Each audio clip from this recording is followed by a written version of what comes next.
after a long time. So, do you know what season is going on? The exam season. You have to study a lot, but these tips work for me and are scientifically proven. So, let's go.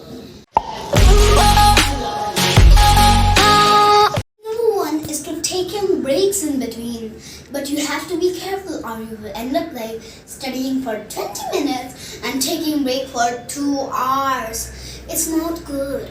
So you can just plan it out.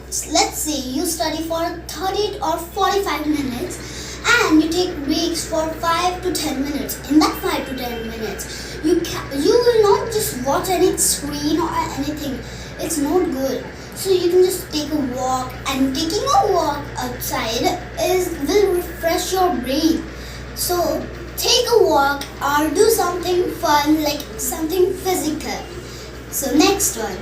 So tip number 2 is setting goals for each day and don't study aimlessly. So you can just set small tasks for each day.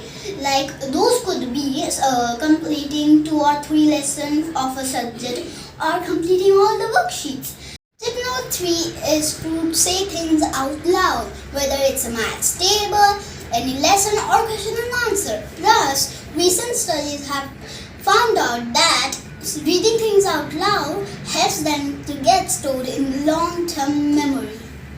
Tip number 4 is to avoid distraction. Turn off the TV, keep your phones, tablets or anything or gadgets away.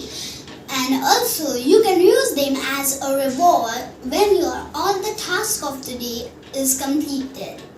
Tip number 5 is to have regularity. I'll explain you in simple sentence. If you study little in every day, you don't have to study a lot in one day. So thanks for watching. If you like this video, you can check out other videos that I have made and stay healthy, stay happy.